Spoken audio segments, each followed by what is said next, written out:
अस्सलाम वालेकुम रहमतुल्लाहि वबरकातुहू। आप देख रहे हैं मेरा YouTube digital channel central news 11।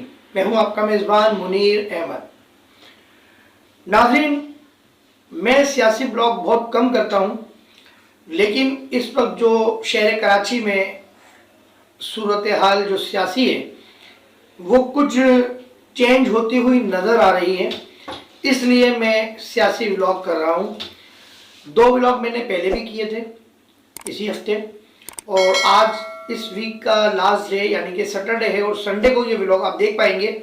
तो आज ये मैं तीसरा व्लॉग कर रहा हूँ। मुझे नहीं पता आने वाले वक्तों में मैं व्लॉग करूँगा या नहीं करूँगा। तो आज के व्लॉग में जो सूरत हाल है वो मैं आपको बता दूँ। कुछ मुख्तलिफ मौज़ूआत हैं। सबसे पहले अल्ताफ हुसैन की आवाज़ में 2 माह बाकी हैं। डॉक्टर इशरतुल इबाद ग्रुप बंदी या नई तंजीम साजी और तंजीमी कमेटी इस वक्त कहाँ है और क्या कर रही है। नेशनल पार्क में जलसे की तैयारियां शुरू कर दी गई हैं। ये वही मुकाम है जहां सबसे पहले एमक्यूएम के कायद अल्ताफ हुसैन ने जब एमक्यूएम का निज़ाम शहरों में शुरू किया था तो पहला जलसा नेशनल पार्क में किया था। और चौथे नंबर पे एमक्यूएम पाकिस्तान के रहनुमाओं में क्या पोजीशन है, अंदर अंदरूनी क्या कहानियां हैं और क्या उनको सेफ साइड मिलेगी या नहीं। तो आइए प्रोग्राम का हम आगाज करते हैं अपने ब्लॉग का। प्रोग्राम वही हमारा सच कड़वा होता है और आप देख रहे हैं हमारा YouTube digital channel central news 11। आपसे दरख्वास्त है कि हमारा चैनल जो नए देखने वाले हैं वो सब्सक्राइब करें और जो पुराने देखने वाले हैं वो हमारा ये व्लॉग कंटिन्यू देखें बगैर स्किप किए। बहुत अहम इंफॉर्मेशन मिलने वाली है। और अगर ये व्लॉग ये वीडियो आपको पसंद हो तो अपने दोस्तों के सोशल मीडिया लिंक पर ज़रूर शेयर कीजिए। सबसे पहले हम जिक्र करते हैं जनाब अल्ताफ हुसैन का। बहुत से व्लॉगर अल्ताफ हुसैन की बात बिल्कुल एंड में करते हैं ताकि लोग उनका व्लॉग पूरा देखते रहें, लेकिन मैंने पहले भी कहा था कि मैंने कभी अल्ताफ हुसैन के नाम को इस्तेमाल नहीं किया अपने व्लॉग में। तो अल्ताफ हुसैन साहब की आवाज में 2 माह बाकी हैं, ये मैं नहीं कह रहा। कौन कह रहा है, आइए सुनते हैं। बस जहां आप लोगों ने हक परस्तों इतना इंतजार किया है, 1 महीना और इंतजार कर ले। जनवरी 25 2025 के बाद हालात तब्दील होंगे इंशाअल्लाह इंशाअल्लाह इंशाअल्लाह इंशाअल्लाह। 2025 के का सूरज मजलूमों की उम्मीदों के लिए इंशाअल्लाह नेक शुगुन साल साबित होगा। जी नाज़रीन, ये आपने खुद सुनी आवाज। किसने कहा कि 2 माह बाकी हैं? तो मैं तो नहीं कह रहा। अब 2 माह बाद की आवाज आती है नहीं आती है तो मुझे कोई नहीं बोले कि आपने कहा था, क्योंकि बहुत से व्लॉगर तो किसी के पास चिड़िया है, किसी के पास चिड्डा है, किसी के पास कौवा है, किसी के पास तोता है, किसी के पास जादूगरनी है। तो क्योंकि बहुत सीनियर मोस्ट सीनियर हमारे इस्लामाबाद के साफ़ी हैं, जनाब तजिया निगार भी हैं और नजम सेठी साहब, तो उन्होंने ये एक निजी चैनल पर आगाज़ किया था चिड़िया के नाम से। तो वो मौजूदा यूट्यूबर जो हैं वो अपनी अपनी हाँ करें। खैर, हमारे पास कोई ऐसी चीज़ नहीं है। जिसकी आवाज़ है, जिसने कहा है, मैंने आपको सुना दी। सेकेंड स्टेप मैं आपको बताऊं, डॉक्टर इशरतुल इबाद के हवाले से मैंने प्रोग्राम सच करवा तय किया था और उसमें मैंने कहा था कि कैसे ये कंट्रोल करेंगे, शहर में कैसे ये अपने तंजीम साजी का अमल करेंगे, क्योंकि जाहिर है ये गवर्नर थे साहब का आवाम में डायरेक्ट पजीराई इनकी नहीं थी, डायरेक्ट मिलना मिलाना नहीं था, ना ही अल्ताफ हुसैन के कारकुनान से एमक्यूएम जो अल्ताफ हुसैन की थी उनके कारकुनान से कोई डायरेक्ट मिलना मिलाना नहीं था। लेकिन मैं ये बिल्कुल क्लियर बता रहा हूँ आपको कि डॉक्टर इशरतुल इबाद की जो तंजीम है, अभी तक तो महब देख रहे हैं बैनरों पे, उन्होंने तंजीम साजी का अमल शुरू कर दिया है। आज गालिबन 16 जून है, अक्टूबर है 2024, 16 अक्टूबर 2024 को मेरा व्लॉग रिकॉर्ड हो रहा है, 17 को आप देख पाएंगे। मैं ये क्लियर बता रहा हूँ कि डॉक्टर इशरतुल इबाद के जो होप, अभी फिलहाल जो होप है, उसने तंजीम साजी का अमल शुरू कर दिया है। और तंजीम साजी का अमल न सिर्फ शुरू किया है, बल्कि आज की डेट के मुताबिक, आज के वक्त के मुताबिक, इस वक्त भी होप जो तंजीम है डॉक्टर इशरतुल इबाद की, उनके जिम्मेदारान वो इंटीरियर सिंध में मौजूद हैं। कहाँ हैं, किससे राब्ते कर रहे हैं, किससे राब्ते हुए हैं, किससे राब्ते नहीं हुए, ये मुझे नहीं पता, लेकिन इस वक्त भी वो तंजीम साजी का अमल शुरू किए हुए हैं इंटीरियर सिंध में। डॉक्टर इशरतुल इबाद हो सकता है इस महीने आ जाए पाकिस्तान, या हो सकता है वो अगले माह आए, लेकिन उनके पाकिस्तान आने की तैयारियां मुकम्मल हैं। सियासी तैयारियां भी उनकी मुकम्मल होने वाली हैं, हो रही हैं। जैसे ही दोनों तरफ से गो हेड मिलेगा, दोनों तरफ का मकसद आप समझ जाएं, एक तरफ जो ग्राउंड रियलिटी है, जो उनकी तंजीम साजी हो रही है, और एक तरफ पसे पर्दा जो आप समझते हैं मामला, जहां से भी दोनों तरफ से जैसे गो हेड मिलेगा, डॉक्टर इशरतुल इबाद पाकिस्तान तशरीफ ले आएंगे, कराची तशरीफ ले आएंगे।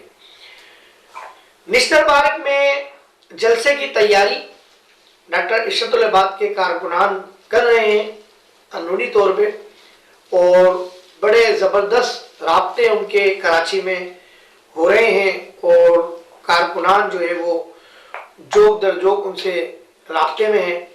और कराची के इलाके में बड़ा मशहूर इलाका है, नुमाइश चौरंगी के करीब ही उन्होंने अपना एक मरकज़ बनाया हुआ है, आर्जी मरकज़, जहाँ उनके ज़िम्मेदारान बैठ रहे हैं, और वो वहाँ से बाकायदा तंजीम साजी का काम जो है उन्होंने शुरू कर दिया है। राब्ते बहाल होना शुरू हो गए, बहुत से मुख्तलिफ सियासी जमातों के भी कारकुनान जा रहे हैं, और यकीनन MKM अल्ताफ हुसैन के भी कारकुनान जा रहे होंगे, MKM पाकिस्तान के भी कारकुनान जा रहे होंगे, और वो कारकुनान भी जा रहे होंगे जो PSP के आने के बाद और MKM लंदन के खिलाफ ऑपरेशन शुरू होने के बाद घरों में बैठ गए थे और साइड में हो गए थे, और वो लोग भी राब्ता कर रहे होंगे जो MKM पाकिस्तान में PSP में आए और चंद माह बाद, चंद अरसे बाद वापस चले गए और वो साइड में बैठ गए, जैसे कि वसीम आफ्ताब हैं, डॉक्टर सगीर अंसारी हैं,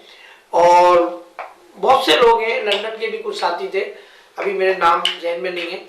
तो मैं भी कि वो भी कुछ राब्ते कर रहे हो या उनकी कुछ हिकमत अमली हो इस हवाले से, क्योंकि डॉक्टर इशरतुल इबाद के देखें ताल्लुकात बहुत अच्छे थे तंजीमी लेवल पर।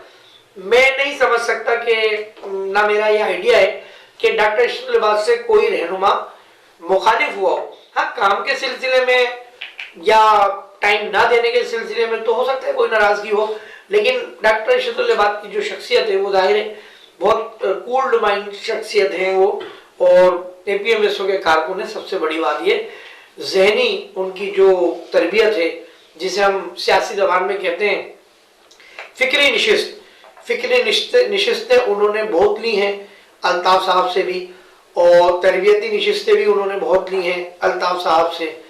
और जो APMSO का जो कारकुन होता है, ये बात MKM के वो लोग भी जानते हैं जो इस वक्त किसी भी जमात में हो, या वो लोग भी जानते हैं जो घरों में हो, या वो लोग भी जानते हैं जो अल्ताफ हुसैन के साथ हैं, कि फिक्री निशिस्तें, तरबियती निशिस्तें और APMSO का कारकुन, ये तीनों बैकबोन है MKM के लिए या किसी भी सियासी जमात के लिए।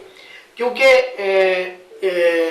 तरबियती नशिस्तें, फिक्री नशिस्तें उस वक्त डायरेक्ट बराह रास्त अल्ताफ हुसैन साहब लेते थे, और जो APMSO का कारकुन था वो बड़ा नजरियाती कारकुन था, पढ़ा लिखा और सुलझा हुआ कारकुन था।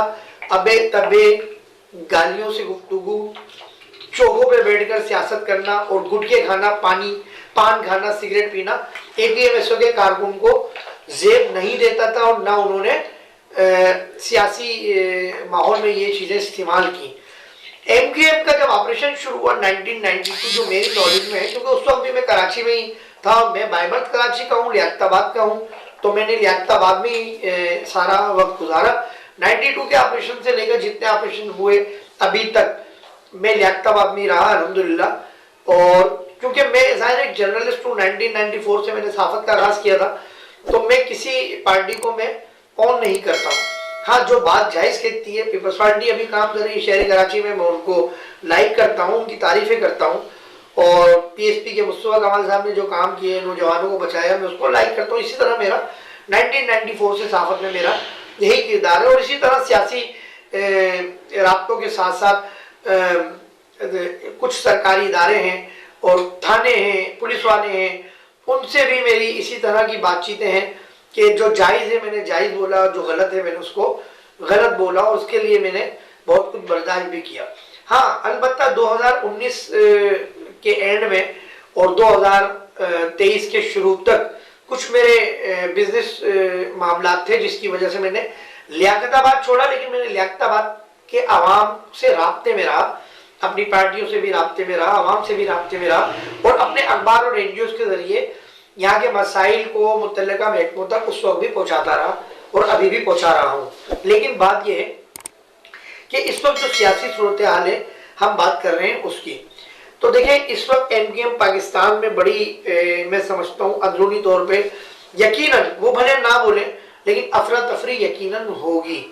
जो मैंने आपको शुरू में आवाज़ सुना दी है, जिस आवाज़ ने खुद कहा कि 2 महीने इंतज़ार कर लें और मेरी आवाज़ आने वाली है, तो बस आप अंदाज़ा लगा सकते हैं इस बात से।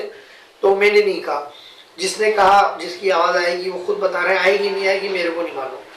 लेकिन मैं दीगर ब्लॉगरों की तरह या दीगर यूट्यूबर साथियों की तरह मैं अपने ब्लॉग तैयार नहीं करता। एक अहम बात जो मैं इस ब्लॉग के साथ साथ करता चलूँ, इसकी मैंने हेडिंग आपको शुरू में नहीं बताई थी लेकिन करना ज़रूरी है। शहर कराची बारिशों के बाद कंटिन्यू सारी सड़कें टूट फूट का शिकार थी, और बहुत लोग कह रहे थे कि ये बनेंगी नहीं, और मेयर काम नहीं कर रहे, वज़ीर बल्दियात काम नहीं कर रहे, पीपल्स पार्टी काम नहीं कर रही। देखें पूरे शहर में काम हो रहा है अल्हम्दुलिल्लाह, मैं कुछ नहीं कह रहा, लेकिन मैं लियाकताबाद की मिसाल दे रहा हूँ। मुझे लोग बोलते हैं यार आप लियाकताबाद को नहीं छोड़ते, आप लियाकताबाद करते रहते। तो भाई मेरा इलाका है, मेरे लोग हैं, इनके लिए नहीं बोलूँगा तो मैं किसके लिए बोलूँगा। 3 अट्टी से पाइपलाइन डलना शुरू हुई, बी एरिया तक गई, जो मोहम्मद स्ट्रीट तक रोड जा रहा है, फिर यही लाइन जो है रियाज गर्ल्स कॉलेज 10 नंबर तक गई। मैंने माजी में देखा है कि जब लाइन खुदती थी, लाइन डलती थी, तो ये मलबा पड़ा रहता था। अच्छा, अब हुआ ये कि लाइन डल गई, उसके बाद ही मलबा पड़ा रहा, तो लोगों में बातें बनना शुरू हो गई। हम पब्लिक प्रॉपर्टी हैं, हम पब्लिक में रहते हैं, तो हमें पब्लिक की बातें सुनने को मिलती हैं और पब्लिक की बातें हमें करनी भी पड़ती हैं। तो बहुत से लोग कह रहे थे कि मलबा नहीं उठेगा। देखिए पीपल्स पार्टी ने काम कराया था 3 अट्टी से लेकर जो ये पूरा लाइन है मेन रोड का, तो जिसमें हमारे इलाके के शहजाद साहब हैं, रिजवान साहब हैं, और भी लोग हैं, मैं नहीं जानता, चूँकि मैं ज़्यादा राब्ते में शहजाद भाई से रहता हूँ, माजी से भी शहजाद भाई से राब्ते में रहता हूँ, क्योंकि शहजाद भाई बेसिकली एक डिपार्टमेंट में भी हैं, उस डिपार्टमेंट के हवाले से मैं इनसे राब्ते में रहता हूँ, क्योंकि मैं ज़्यादा सियासी राब्ते नहीं रखता। तो शहजाद भाई माशाल्लाह बहुत अच्छा काम कर रहे हैं, रिजवान भाई भी कर रहे हैं, और भी माजरत जिनका मैं नाम नहीं जानता, नाम नहीं ले रहा, वो भी यकीनन बहुत काम कर रहे होंगे।